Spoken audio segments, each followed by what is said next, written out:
Dominique et Nique s'en allaient tout simplement, routier, pauvre et chantant. En tout chemin, en tout lieu, ils ne parlent que du bon Dieu, ils ne parlent que du bon Dieu. À l'époque où Jean sans terre d'Angleterre était le roi, Dominique, notre père, combattit les... See, if you didn't grow up in the 60s, this is not going to mean anything to you. But this is Sur Sourire, a French nun who became the singing nun. And this song was a hit, and I mean an international hit, top 10 on the charts, pretty much everywhere. The story has kind of a sad ending, which I won't tell you. But we're going to be talking about nuns today. We're going to be talking about them in several different centuries all at once, but we're going to begin with Sister Monica Clare, the Sister Superior at the community of St. John Baptist at an Episcopal convent based in New Jersey. She's also a spiritual counselor specializing in religious trauma, mental illness, and addiction, and she's the author of A Change of Habit, Leaving Behind My Husband, Career, and Everything I Owned to Become a Nun. You can follow her on the TikToks at Nonsense for the People. Sister Monica, welcome to the show. Thank you so much for having me. So you are not my first Episcopal nun, but I think probably there are a lot of people out there who are saying, what? Aren't all nuns Catholic? So maybe start there. Explain why that actually is a possibility to be an Episcopalian nun. Well, I did not know that Episcopal nuns existed either, and I had felt called to be a nun my whole life, but didn't feel comfortable with becoming a Roman Catholic because I'm a little too liberal. And it was a Roman Catholic nun who told me that the Episcopalians have nuns. And I kept asking, why does nobody know this? And it goes back to the 16th century when the Church of England separated from the Roman Catholic Church. And they were trying to bring back things that were considered too Catholic into the Church of England. And one of those was religious orders. And people were very much opposed to it in the very beginning when they were revived in the 19th century. So we're still kind of under the radar. We're kind of embarrassed about ourselves. It was kind of small, but we're still here. And we're glad that you are. Thank you. You have a background in theater and comedy, and I Yes. think you think it is not unconnected to some of what you do as a nun. Explain that connection, though. Well, I got into theater because I was pathologically shy, and it was really, really hard for me to talk to people, to meet people. I would just sort of shut down and freeze. So theater really helped me come out of my shell. And they also taught me how to speak without a Southern accent. I'm from Georgia. And how to present myself on stage, talking from my diaphragm and speaking in front of groups of people. And I thought that that would be pretty useless in a religious vocation, but it turns out that church and theater are not too far apart, because if I have to read scripture in a setting, a church setting, I can project from my diaphragm. I have good diction because I went to acting school. And for the most part, my shyness, it's still there, but I can pretend it's not. So that helped me. So I want to come back to this in a second, but I also want to explore this a little bit. One of the first things you said was you always felt called to be a nun. You did not, however, grow up in a particularly devout family, right? No, my parents were children of the 60s. They were what I called like country fried hippies because they were still very Southern and traditional in some ways, but they were also very hippie-ish. People thought my mother was weird because she was into astrology and yoga. And this was like the late 60s, early 70s. And she was always kind of countercultural, which interestingly enough fed into my being countercultural and rejecting female stereotypes. But my mother also had a very open view of religion and spirituality. She sees herself as mostly Native American spirituality with a lot of Buddhism thrown in. So she helped me to understand different ways of thinking about religion. And then my grandmother was extremely like hardcore Southern Baptist. So it was from her I learned about the Bible and the traditions of religion. And it was a very pleasant experience. It wasn't one of those traumatic religious experiences. So I had a little bit of both. It took a long time for my mother to understand that, because she kept saying I was too churchy and the boys wouldn't like me. So when I finally sort of came out of the closet as a nun, I had to tell her, this is why I'm so churchy. I want to be a nun, and God bless her, she finally accepted it. So thank God. I love the idea of coming out of the closet as a nun, Yeah. which I guess could be understood two different ways, actually. But Yes. and speaking of that, you do have a background in comedy. You were in the legendary troupe, the Groundlings. Yes. I think you overlapped with Jennifer Coolidge. Yeah. And I mean, to some degree, I think one of the kind of archetypes we have of nuns is severe. Now, I've known a lot of nuns, and very few of them have been severe. A number of them have been quite funny. But you are sort of playing against at least a kind of mental type we have, right? Definitely. And that's one of the things that I really wanted to do with all the social media and all the outreach I do, is to get rid of the stereotypes of nuns. Because, I mean, we come by a lot of those stereotypes, honestly. There were a lot of severe nuns who did a lot of damage back in the old days. But the ones that are truly called, that are nuns to their core, are mostly funny nerds who have a very bizarre sense of humor. We laugh a lot in community, and we are friends with Roman Catholic nuns, and I can tell you that they also laugh and have a very nerdy, hilarious sense of humor. So that was a pleasant surprise when I started hanging out with monks and nuns, how funny they are. Yes, that's going to come up actually with our guests a little bit later, who look at nuns in the 16th, 15th, 14th century. That they often do like, hanging out and hanging around and just trading jokes with each other and stuff like that. Yeah. So it's also interesting because you are, as you say, not an extrovert. You're an introverted person. One of the things that you did as, I think, part of your ingestion into the world of being a nun is take a Myers-Briggs personality test. Yes. But then there you are also, and believe me, I totally get this because I'm an introvert. But there you are on TikTok. Just direct to camera, and then I saw you do a Reddit AMA, Ask Me Anything, where somebody complimented you on your moisturizer. You're the first nun to get a compliment about a moisturizer. Totally crazy. But so you're doing this. I mean, you've already essentially said this. This is how you reach people, right? If you're going to be an evangelist of any kind, or even just useful to people the way that I think nuns sometimes think of themselves being, you're not going to be able to do it the way that it was done in the 19th century. Absolutely. The church has changed and become much more focused on compassion and humanity, which means we're trying to go back to how Jesus was with people, to be accessible. Jesus, I think, probably had a really great sense of humor, or else he wouldn't have had that many friends. He was open and inclusive of everyone, literally everyone. And I try to make people understand that this old industrial model of convents, where you had hundreds of thousands of cogs in the machine and they were just faceless and invisible, that's the old model. That's the Victorian and medieval way of looking at monasteries and convents. Now we are actual people. We're not cardboard saints. We don't hover above the ground when we move. We have all the faults and all the great things of regular human beings, and our individuality is encouraged to come out. I think a lot of people don't know very much about the process of becoming a nun, and I think they probably think it's, one day you're a civilian and then next day you're a nun. It's not like that at all, right? There's a long process you had to go through. Yeah, I didn't know that either. I showed up with a guitar and a suitcase and thought they were just going to put a veil on me, and I didn't realize it's actually a long process on both sides. I tell people it's more like if you're a college professor and you're trying to get tenure. It takes years and years to get to the point where you have tenure, where you're in it for life. And that's exactly, of course, the university system was sort of modeled on convents and monasteries from the very beginning. So there is that process of leveling up, but it's not quick. In the Victorian age, they started leveling up sisters too quickly. It was 2 to 3 years, and you were life professed, which meant you were in it forever. You'd pretty much have to murder somebody to get kicked out. And now it's 6 to 8 years, because they feel like a person really needs to discern whether they're in the right place, and the community needs to discern whether this person definitely has a vocation to the religious life. I was really mad when I found out how long it takes. It took me 6 years, almost 7 years. And I was so frustrated because I have zero patience. But now I can look back and see the wisdom of that long process to becoming tenured, like professed.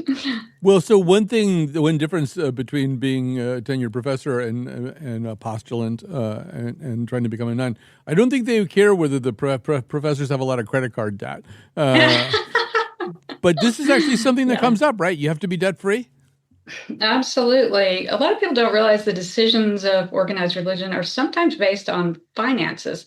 Like the whole idea of Catholic priests being unable to be married and have children was based on finance and hereditary issues. It wasn't really based on anything spiritual. It was just more of a wise financial decision for that denomination at that time.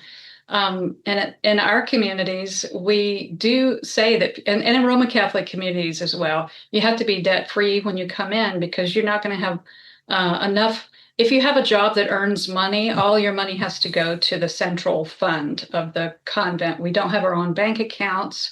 We don't have any possessions or assets of our own. And if you come in with a lot of debt and you have to pay it down, you're not going to be able to be at the convent learning the religious life if you're out working to pay off your debt. We're dialoguing with Roman Catholic communities about programs to get rid of people's debt because it's a big stumbling block. So we've come up with some pretty good ideas, and we're sort of collaborating on how we can help people, like a scholarship fund and things like that. You know, one of the things that surprised me a little bit when you did the Reddit Ask Me Anything, which first of all was a great idea, another way to kind of reach people and reach a certain kind of person you're not going to find other ways. So people would ask you questions about their despondency or demoralization or whatever. And some of the things you would suggest would be take a Myers-Briggs test, do an Enneagram thing, learn more about yourself that way. At one point, I think you might have recommended the book, What Color is Your Parachute? I mean, it wasn't like you said, okay, there's a Karl Barth book that you really have to read. So say a little bit about that, you know, I mean, I think people ask a nun, what do I do? They probably expect to hear some prayers and that you need to say, or some treatises you need to read, but you're going at this in a different way. Yeah, I'm just fundamentally a very practical person. And I got very frustrated when I was trying to discern my vocation, because there was that question of, is this something that God is actually calling me to, or is this just another one of my crazy ideas? And anytime I talk to religious people about it, I would get these kind of vague, esoteric answers. And so I started looking at, I couldn't afford therapy at the time. So I started looking at self-help books. And a lot of them were about determining your career path. And that's where I got the idea, like in What Color is Your Parachute, of making a list of your values and trying to construct a life that aligns with those values. Because I was shocked that my number one value was God. And I was not living my life in that particular way. I wasn't going to church regularly. I didn't talk about my faith at that point. That was like the late 90s.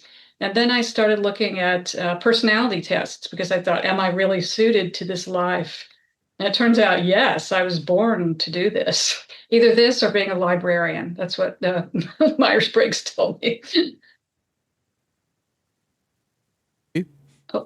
I lost your sound. Oh, yeah, I lost my sound too. Am I looking at a fellow INTP? That's what I am. Oh, my condolences. You're something else. Okay. It's hard. I'm INFJ. INFJ. We couldn't be more different except for the first two. But I know. So you gave up a lot, as has already been suggested. You gave up. You'd been married. You had a husband. You gave up possessions and money and a lot of other things, and maybe some control of your life. What did you get? Explain what the. I don't know if this is a fair question to ask, but I'll ask it anyway. Okay. What's the other side of the bargain that makes it worth it? I was pleasantly surprised because I've always been a person. I grew up very, very poor and in a lot of fear about impoverishment. Like the fear of impoverishment is one of my great fears. And I was always very self-sufficient. I didn't get help from my family. And so accumulating wealth was a big deal for me. And I was an overachiever in advertising. I was a workaholic. I always had a full-time job plus a side gig plus a couple of other little gigs here and there. And so money was very important to me, to put a roof over my head and have something to eat. I was terrified of becoming homeless. And so to quit my job at the height of my career, I was making more money than I ever had. I had a really good job with good bosses and wonderful coworkers.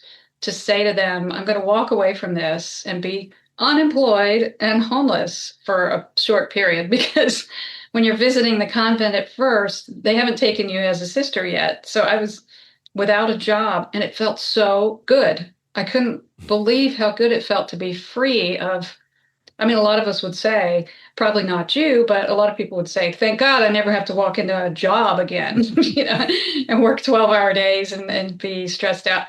So that part was easier to give up than I thought. And the money part was interesting, because when I came to the community, they would give me $50 a month for my allowance.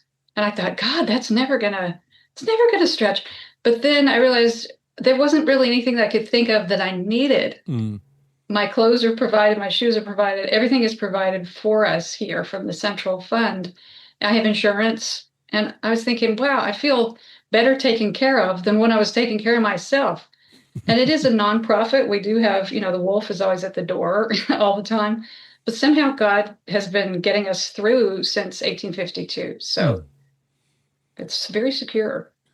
So I'm just going to press a little bit more on that, because in a way you just said another thing that God did provide. So when I asked you what you got back when you gave up so many things, you gave an interesting answer, which is one thing you got was the relief from the pressure of thinking you needed things.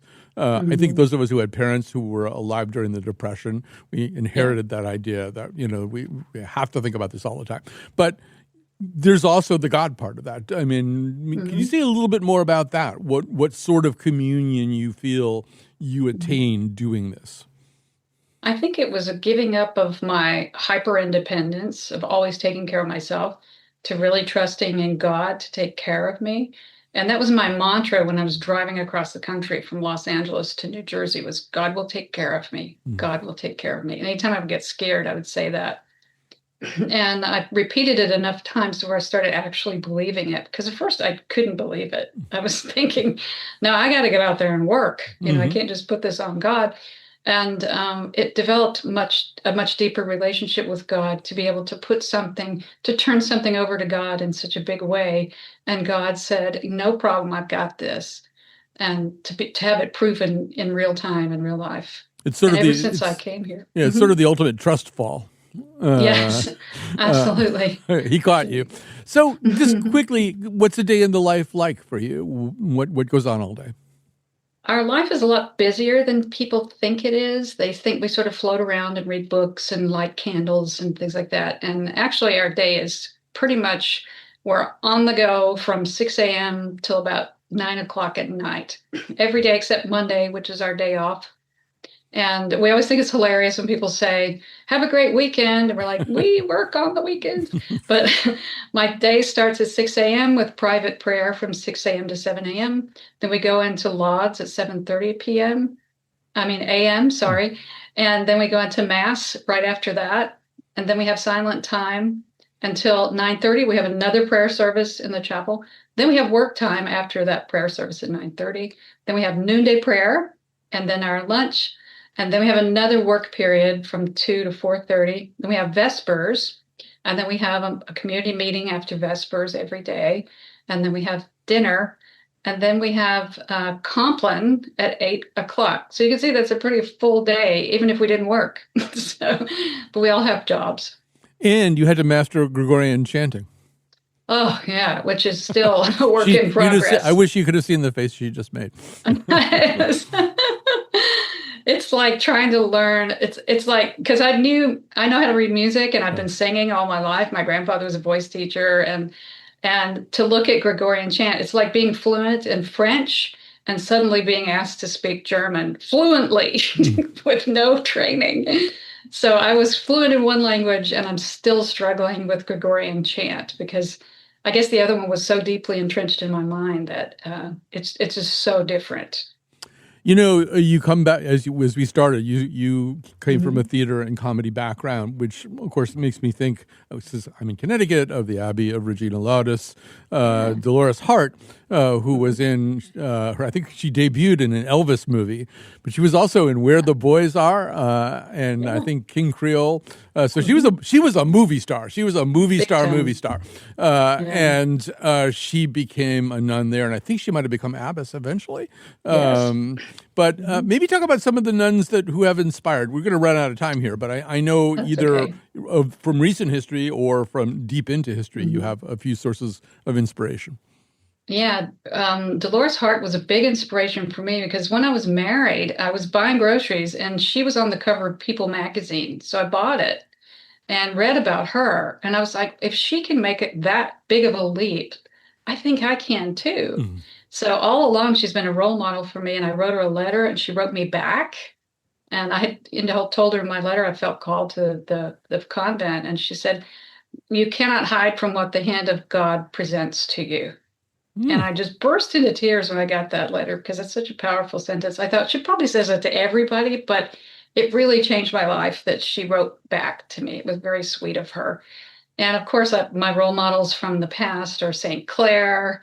My name is Monica Clare. I chose that name because she's one of my role models. St. Teresa, St. Catherine, St. Therese, the little flower of Lisieux.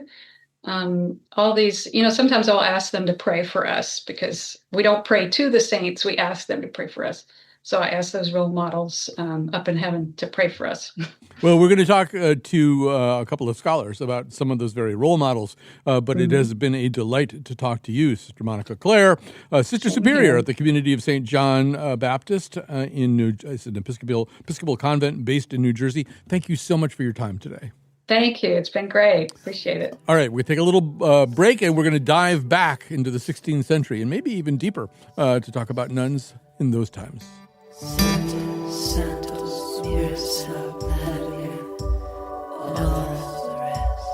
Calling all angels, calling all angels, calling all angels, calling all angels. Walk me through this, don't leave me alone. Calling all angels, calling all angels. We're trying, we're hoping, we're hurting, we're loving, we're crying, we're calling, 'cause we're not sure how.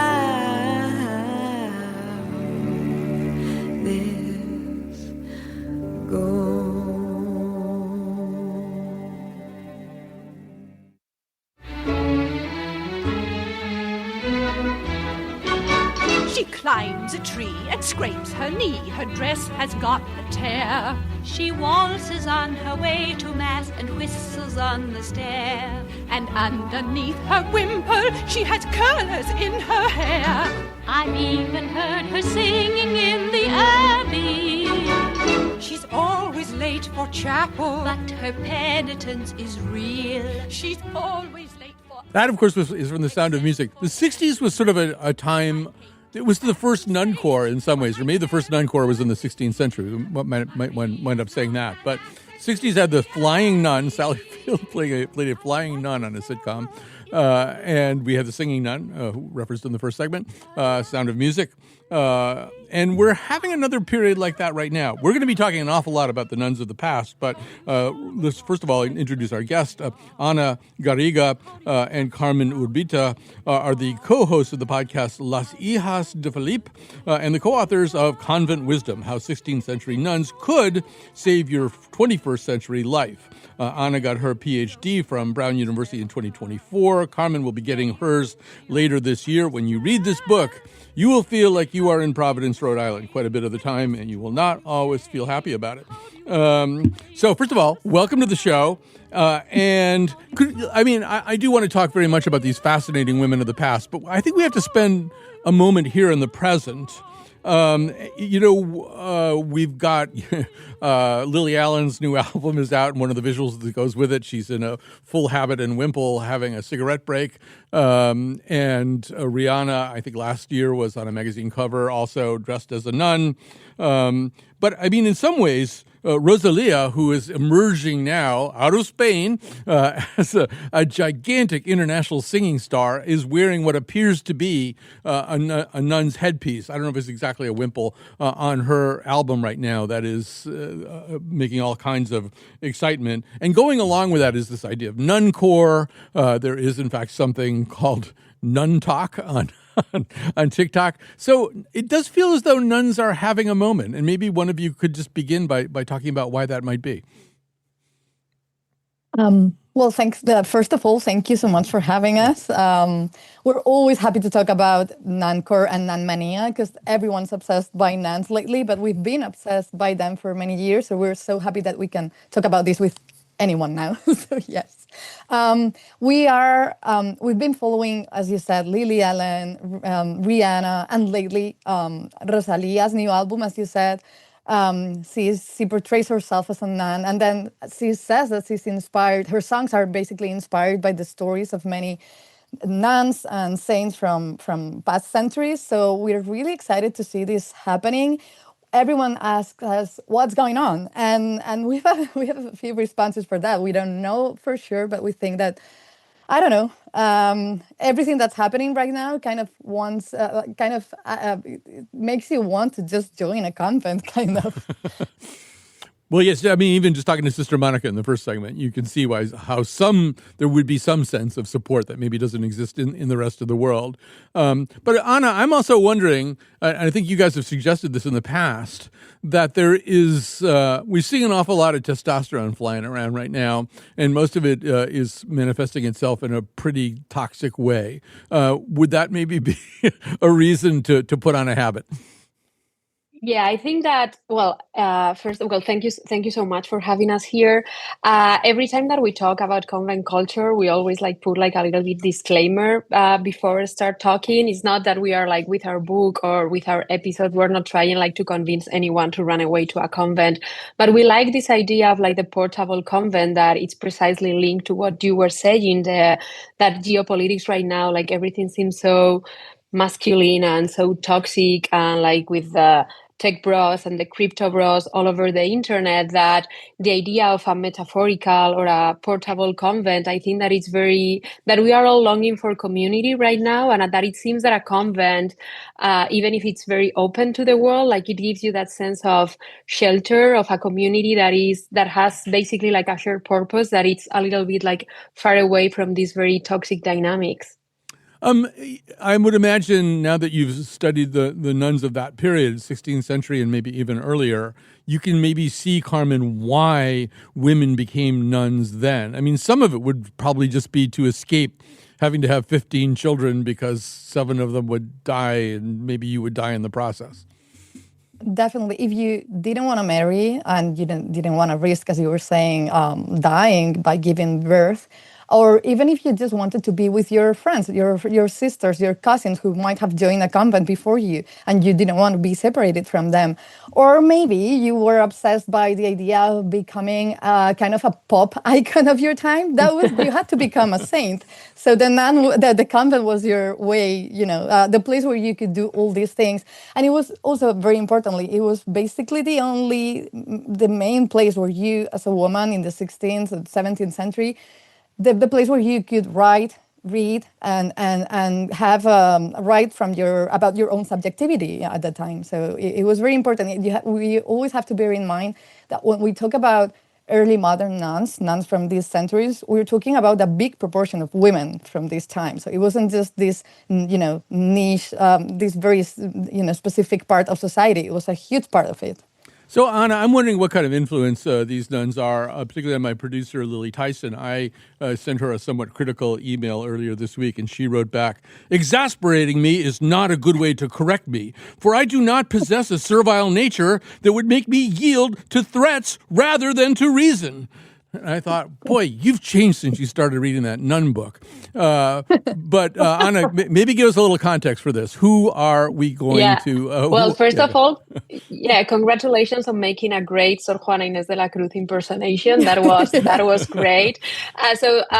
This is one of the many texts written by early modern nuns that we include in the book. This one precisely is written by the very probably like the most renowned nun from the 17th century.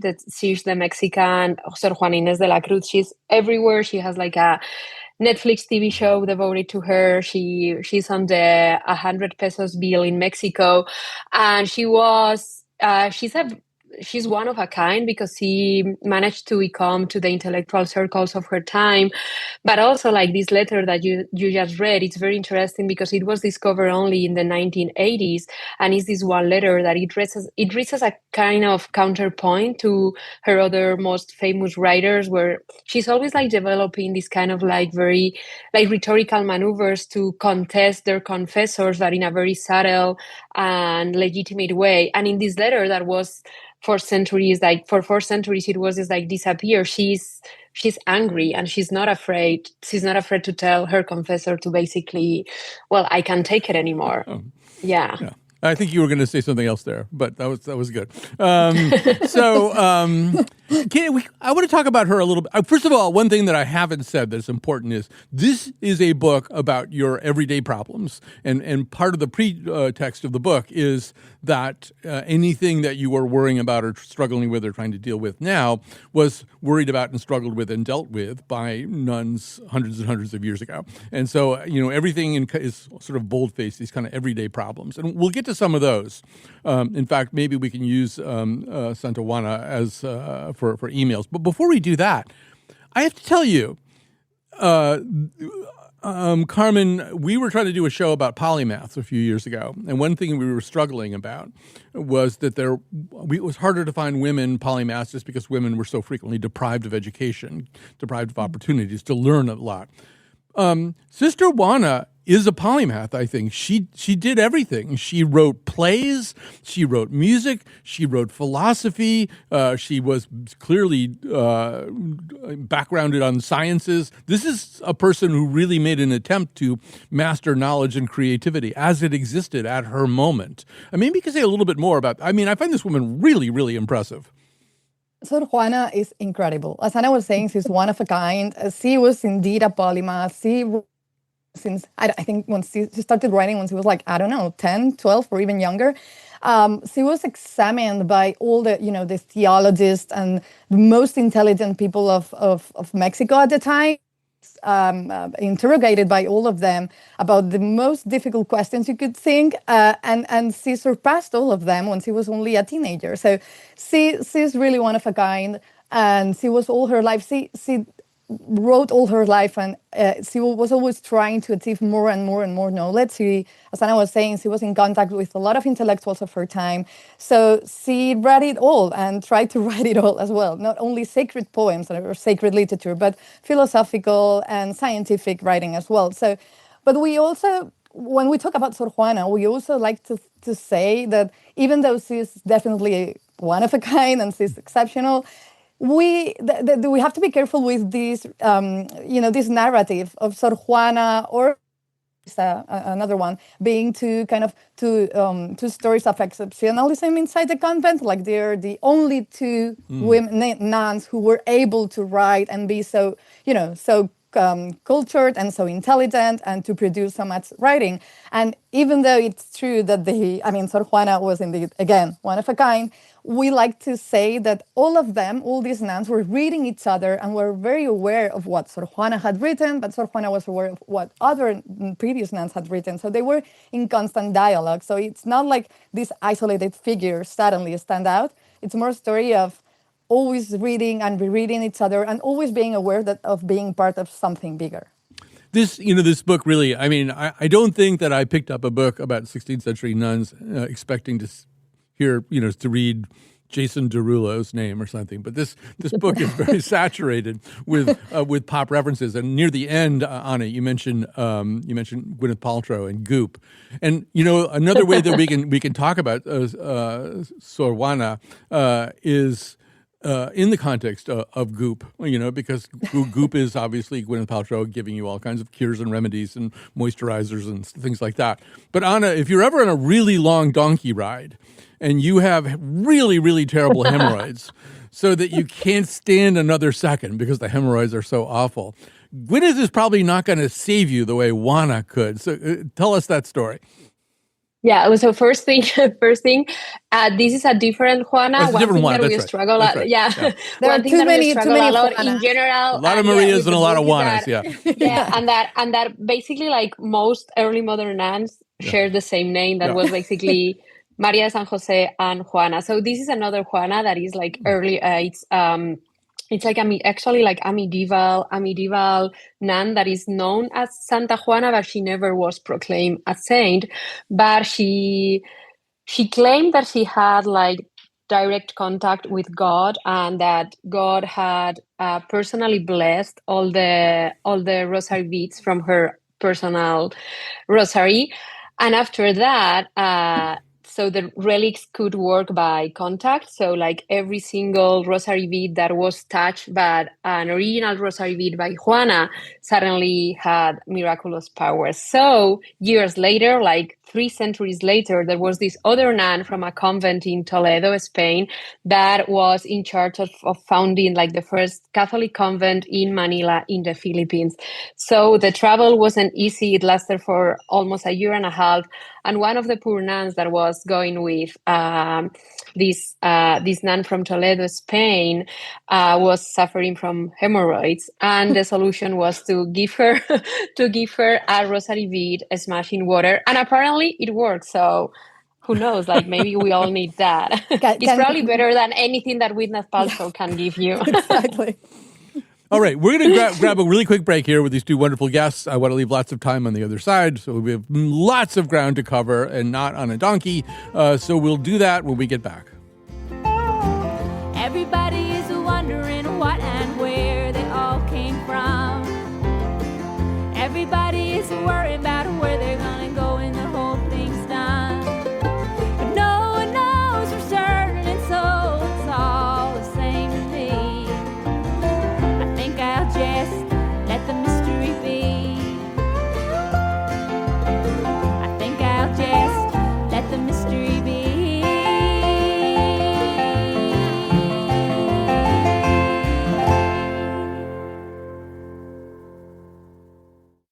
All right, we are back. Time to say some thank yous. I'll start with our technical producer, the maestro, Dylan Reyes. This is a Lily Tyson Quality Entertainment Productions production, produced by Lily Tyson, therefore.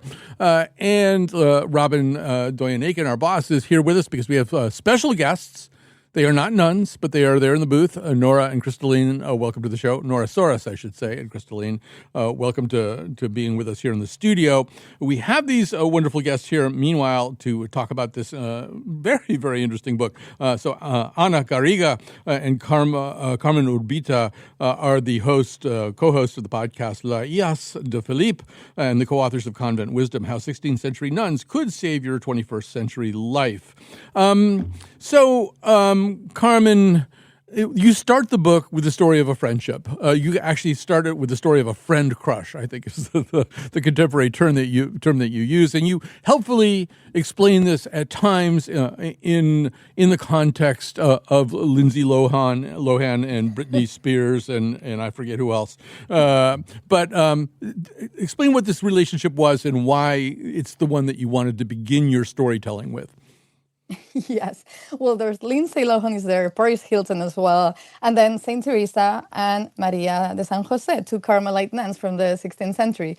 The reason we talk about Lindsay Lohan and Saint Teresa in the same chapter, which can be a little bit confusing, is because for us, after so many years writing about these nuns from in a very scholarly, writing in a very serious manner, we really wanted to talk about this in a more personal way, to talk about why we were so fascinated by them in the first place, but also why. I mean, there is no way for us to separate reading about these nun stories from pop culture now, because that's everything comes to you at the same time. So we decided to talk about Saint Teresa and Maria de San Jose because they have a really intense friendship. It's like a roller coaster. They were, Maria de San Jose was much younger, and she had a really strong crush with Saint Teresa, because when she first met her, she wasn't still a saint, but everyone kind of knew that she was going to be the big thing, like she was a neat girl, so sort of, yeah. So they became really good friends, and Maria de San Jose always followed her, and once Saint Teresa was dead, she actually followed her reform, and she was like probably her most loyal friend. Even though at times she didn't always pay attention to what Saint Teresa said or recommended, so they had kind of a toxic friendship, if I think we can say. But one of the things that we say in the book is that partly because in the convent, these nuns had to live together, even if they didn't like each other that much. The convent really teach you how not to cut loose of relationship at the first difficulty, right? So it gives you a sense of community and of how to continue with friendship, even when it seems impossible to continue with friendship. So we do love Saint Teresa, and we do love Maria de San Jose, and their relationship, their friendship is amazing. Well, I mean, in everything in this book, Anna, I mean, I feel almost every example that comes up, we get parallels between them and you. I mean, obviously, the two of you became very, very good friends. Although maybe at the beginning, I might have seen you were going to be academic rivals, working on the same kind of subject matter. But there is that sort of idea that, and our first guest said something about academia and convent life being a little bit similar. This is a point that you make over and over, Anna, that there is a kind of set of tribulations that go with your 216 square foot apartment in Providence, and eating greasy pizzas and having unfriendly waiters and stuff. That there's a way that you're understanding your lives through these very, very distant lives in the past. Yeah, definitely. I have to say that we portray Providence and Brown University in the book as way worse than they actually were. Like it worked very well in a kind of like narrative sense to portray ourselves as very miserable creatures, so we could develop this like parallel with the early modern nuns in more convincible ways. But definitely when Carmen and me, when we met, we were 26, 27 years old, and we decided like to start a PhD at Brown University, very far away from home.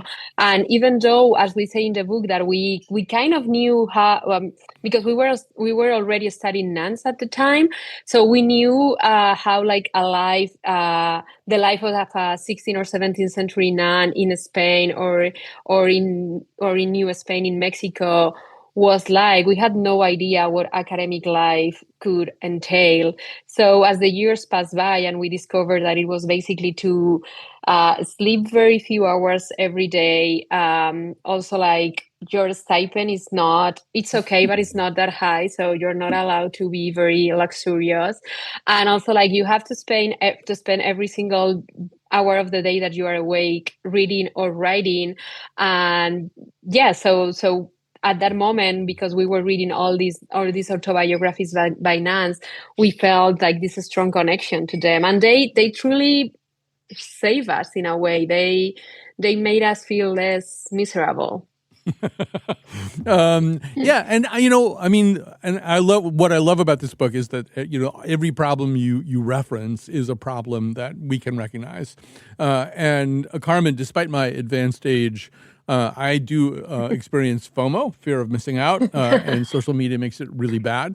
And this is something, I mean, I don't think the example that you give is something that most of us can access. This is, by the way, the second time we have talked about this phenomenon on our show, and about Maria de Agreda's way of dealing with this. But first of all, introduce us to Maria and why she feels FOMO. Why it's part of this is just because if you're a nun, there's just, at that time, there's just stuff that you don't get to do in terms of proselytizing abroad and stuff like that, right? Exactly, yeah. Maria Jesus de Ágreda, she's incredible. She's one of my favorites, and I think our favorites. She always lived in the same convent in Soria, a small town, well, in Ágreda, but a really small place in Spain. She was born into a house which later became a convent, so she didn't even left the house ever. Like, she always lived there. But she kept reading this writing by missionary, like friars who went to the New World and got to explore and to do missionary work. And she had to be inside the convent. And she was very curious about cartography, about geography, about many, many things outside of her little world.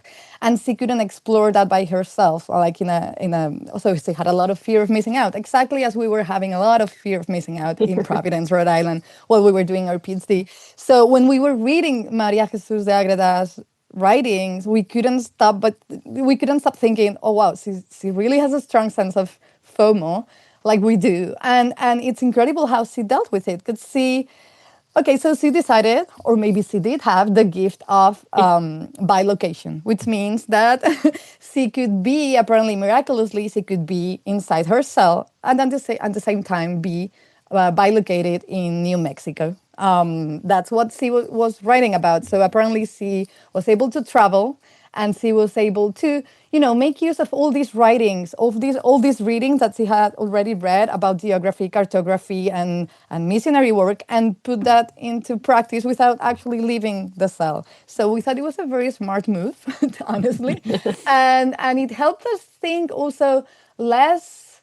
It helped us see our relationship with, for example, with social media, which gives you a lot of FOMO. It helps us see it with under a different light. Like, it's not so bad if you spend a lot of hours scrolling, seeing what everyone else is doing. A nun in the 17th century felt exactly the same way, and she had her own resources. So maybe you can find yours. I mean, I know from when we talked to Carlos Eyre about this, that one of the places she seemed to go to was New Mexico. And there were people in New Mexico who saw somebody who looked a heck of a lot like her. So it was kind of interesting. So they Ana, called her the name of. Oh, sorry. No, go ahead. The lady in blue. Lady in blue. Had, apparently, this conceptionist blue habit, which is incredible. Yes. Yeah. So Ana, we've only got 2 minutes left, and that breaks my heart because I really wanted to go through the taxonomy of tears with you because I think it's so great. I think that's St. Catherine. I don't know if we have time for that, but just maybe in a general way, one of the things that you talk about in the book is what you learn from these nuns about love, and that might be a pretty good place to end. And you could just pick any story or any nun that you want. Yeah, love was, I think that it's chapter 4. So it's just like exactly like the halfway through the book, we decided to write about love. That was the hardest, but also like the most entertaining chapter. And we contrast two different stories. So on the one hand, we had like the story of what we like to call the most toxic lesbians in the early modern period. There were like two, not exactly nuns because they were beatas, so they belonged to a beaterio that was a kind of like a convent, but without like the seal of authenticity. And they were together for years. They dealt with jealousy, polyamory, open relationships of all kinds. They were together for a long time, and we know very well. So their story is very well documented because they had to face like the repression of the Inquisition, so we can learn their story through the inquisitorial trial. But it's, read the book because it's incredible what they have to teach us. And on the other hand, because it's true that both Carmen and me, and I think that everyone who tries like to learn something about, in general, like not heterosexual love in the early modern period, is that you have to face the fact that it's always like through the inquisitorial lens, and it's very voyeuristic and very like it all looks like a movie by Paul Verhoeven, that we also mentioned that in the book. But then we discover like this love story between two Carmelite nuns from the 17th century who were called Ana de Jesus and Beatriz de la Concepción. Ana de Jesus was one of the greatest friends and allies of Saint Teresa. And even though we don't know if there was like actual like carnal love involved, and it really doesn't matter because they were away for like 3 weeks apart, and the letters that they sent to each other is just like incredible. We're gonna have to say yeah. goodbye now. I hate to do it. I do want to remind people of the title of the book, Convent Wisdom: How 16th-Century Nuns Could Save Your 21st Century Life. Thanks to Ana Garriga and Carmen Urbita. We'll end with a song about another nun. Like Bernadette would do. I just wanna hold you